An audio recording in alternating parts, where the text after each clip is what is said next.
Good morning from Minnesota. Today is the last day of June here, and just wanted to give you an update on this JBL Eon One Compact that I bought quite a while ago, and I made an initial video on it, and hadn't had a chance to use it that much, but now I've been using it constantly to gig for the last 8 months or so, and I gotta say, it's a nice unit. I like this a lot. I finally was able to update the software in it, which was an ongoing problem. So that problem has been eliminated. As far as Bluetooth, well, I still have issues connecting with some devices, but it works with my phone, so I'll kind of stay with that. But overall, I got to say, this really handles the load. Most recently, I've done a 10-year anniversary for a rather large car dealership, Maurer Chevrolet and Buick, and there was about 250 people in attendance in a rather large showroom, and I just had this. I did have to crank it up almost all the way to get past, but it handled gig adequately in a large area with about 250 people. So I got to give JBL kudos for that. It does do the job, and it's been rather dependable. The battery life is excellent on it. I've decided to go green this summer, getting away from all the electrical stuff. I'm tired of hooking up extension cords and all that stuff. So I'll explain that in a minute. But this has survived some pretty warm days in the sun, and also my last gig got a little bit wet. Got a surprise thunderstorm, but even with that, it's still working fine. It sounds great, and I gotta say that I actually love this thing. Still have my Bose SP1 that I use for stuff outside or whatever, just light things I do around the house, and that's a nice backup unit to have. And the Bose S1 is very comparable to this. This has a little bit more volume for me. But anyway, I got to say that JBL's done a great job with this, and I will most certainly recommend this. I'm going to be using this for the rest of the summer. It's proven itself gig worthy and road worthy. So that's that. Now going back to going green this year, I decided that less is more. I don't really, not that there's anything wrong with it, I don't really like when people are playing, especially solo acoustic, and all of a sudden you get all these harmony choruses behind you, like choirs, and I don't get it. I'm more of a pacifist, a simple guy. I like music to be what it was intended to be with vocal and guitar, so I don't use any harmony machines. I'm pretty good with a looping pedal, but actually I've gotten away from the looping too. I'm just thinking that, just play the songs as they should be played, and going with that route, I could go in and set up in 5 minutes and be going and playing, and I don't really think people really know the difference so much out there, whether you're using a harmony machine or you got beats and going behind you and other guitars playing. I don't know. I'm more self-sufficient. But I was using the Headrush gig board, which I use for my, I'm a lead guitarist, and I play in bands still, fill in and stuff like that, but I do use this when I play in my bands. I don't use it in my acoustic act anymore. I was using it, and it works perfectly well for, you can do anything you want with this. But again, heavy unit, it requires power and just extra stuff to hook up, and I just believe that these things affect the signal of the sound from a guitar. Like if you're going through any kind of preamp or any kind of buffer that's not really made for acoustic guitar, it's going to affect the sound. For me, it does anyway, and maybe I'm being a bit too picky, but anyway, again, it's a wonderful unit, and it's got some killer amps. I use this in my studio. A lot of my songs that I've recorded, I've done this with different amps, and it works good. But for acoustic, I'm going to put it to sleep. Don't want to use it. So anyway, what I've decided to do is I've gone to I'm using this year a Fishman Tone DQ, which is very light. This goes in my gig bag. It just fits right in there. And it's got some basic stuff that I might use on guitar, mostly a reverb I use. Sometimes a little bit of chorus or a little bit of delay, but for the most part, just mostly reverb. And the nice thing I like about this is that it's all analog. This whole signal is right. It does not process my tone for my guitar at all, except for what I add to it here. And it's a very pure sound that I really enjoy. It's easy to work with, easy to set up. And I power this with my little Volto battery. This thing will power this thing for about a month of gigs. So between the wireless on the JBL and my battery operated effects that I use from time to time, I've got it made. I'm all green now. I go in quick.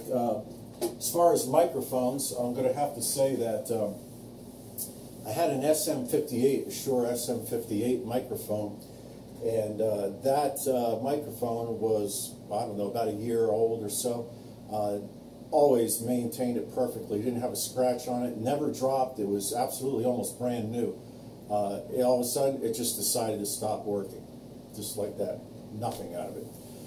So, fortunately, I had another mic, an additional mic. I use a lot of mics in my studio, and I've got a ton of different style mics.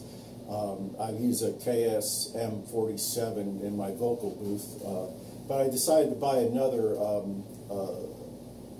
phantom-powered microphone, and that is the Shure Beta 80, I think it's the 87A, which is phantom-powered. I bought it for the studio, but I was forced to use it one. Thank goodness the JBL has 48-volt phantom power. And as far as live vocals, I love it. It's got excellent sound rejection. It doesn't pick up a bunch of noise around you. I get literally no feedback using it, and I don't have to get on the mic anymore. My voice sounds more natural because I'm about 6 inches away from it when I sing, and the clarity and the sound is just, it's amazing. So I'm using, for a vocal mic, I'm using the Shure Beta 87A. And again, as far as the SM58, well, you know, I've seen guys use them for hammers and just drop them and beat the crap out of them, and they work forever. I don't know if the Shure quality is so much there on the 58s anymore. I mean, it's a cheap microphone. You're looking at $99 compared to like $250 for the Beta 87. So there's a definite difference in sound quality as well. But outside of that, I'm playing my guitars, mostly Yamaha. I used to use Taylor guitars, but you know, and no offense to people that love their Taylors, I know they're great guitars and all that.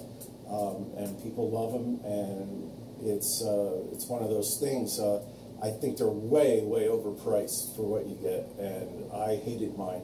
I had the Taylor 314, I had a 414, a 714, and more recently a 914 CE.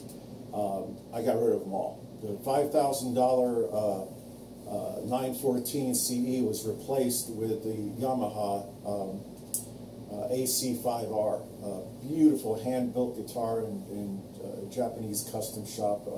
They sell for about $1,500, and it blows the Taylor out of the water in every aspect as far as playability, sound, intonation. My chords sound in tune again. And so I've used a lot of Yamahas now. I've got the Yamaha AC5. I've got a Yamaha L6 that I use. I've got this little Yamaha here.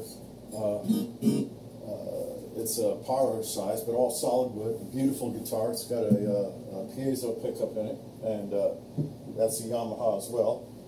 I do still have a Taylor GS Mini that I've kept because, you know, that's good for throwing in the back seat of the car, or good for throwing around, and you know, I can't complain about the sound of that. But as far as performance, I'm just not a Taylor fan. And again, my apologies to people that do love their Taylors, and I know I've tried, I've had them, most of them. don't like them. One thing I do like, though, is I just picked up this guitar, which is a Seagull. It's their Coastline series, and it's a 12-string. And you know, I've had a checkered past with 12-string guitars. Many years ago, I had a Yari Alvarez 12-string that I liked a lot. But then at that time, you know, the 12 strings back then were jumbo. They were very big, large guitars, and you know, no access up here.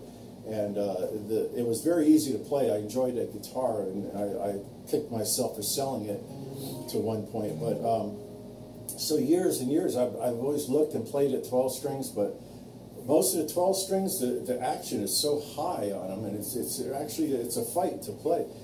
The Seagull Coastline 12-string, this thing is amazing, out of the box. The action on this thing is actually almost better than my 6 strings that I play. See if I get a pick here, I can get a little sound going out of this thing here. But yeah, this guitar, I mean, the playing is just a, you know,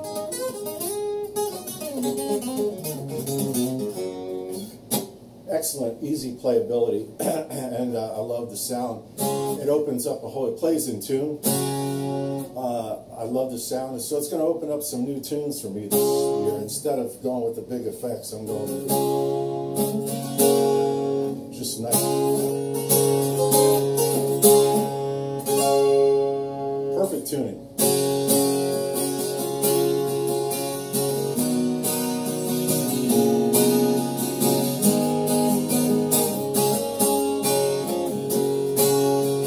So yeah, I like it.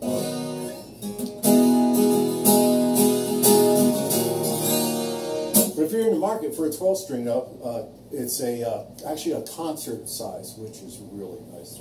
I prefer all my guitars are mostly concert size guitars, just for comfort and just a smaller guitar. And this is a rather thin body too. So for the size of this guitar, this is a solid spruce top. Back and sides are all cherry wood. These sell for about $700 bucks. But I got to tell you, if you're in the market for a 12-string, you got to check these out. Seagull Coastlines. But that's about it, though. I just wanted to get back on and do a follow-up on the JBL to let everyone know that I've been playing this thing in different situations, outside, inside. I've driven it to the max. It's got wet in the rain.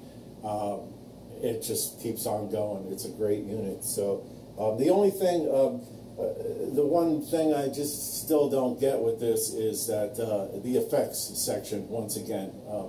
The effects you can only use if you choose one effect, it has to be on all 3. You can put how much, like I say I want reverb on the vocal. So I bring the reverb up in the effects thing on here, and I bring the channel send up to bring some send into my vocal channel for the reverb. Sounds wonderful. And then I say, okay, my guitar, I want some chorus. So I plug in a channel 3 for the chorus, and I plug in a channel 3, and I put the chorus on now, and I bring up the send in channel 3 for my guitar for the chorus. But now I've got reverb and chorus on my guitar, and I've got chorus and reverb on the vocal too. So as soon as in other words, if I have just reverb on the vocal, as soon as I flip the chorus button on the effects section, it puts chorus in the vocal. So the only thing I really don't like about this, I use very little reverb out of here on the vocals. The rest of my processing I do outboard. I've got chorus, and I've got reverb, and I've got delay, and actually a compressor in the little toned EQ that I use. But that's the only thing. And if you can live with that, again, great unit. But that's about it for today. Last day of June here, and tomorrow starts a new season. It's been tough this year because of the coronavirus. I hope everyone's doing well out there. It's a little tougher to get started back with the gigs. Fortunately, I managed to book myself throughout the summer anyway at this point, and I left room to pick up a few more gigs here and there. But Happy guitar playing to all you guys out there, and thanks for watching my videos. Appreciate it.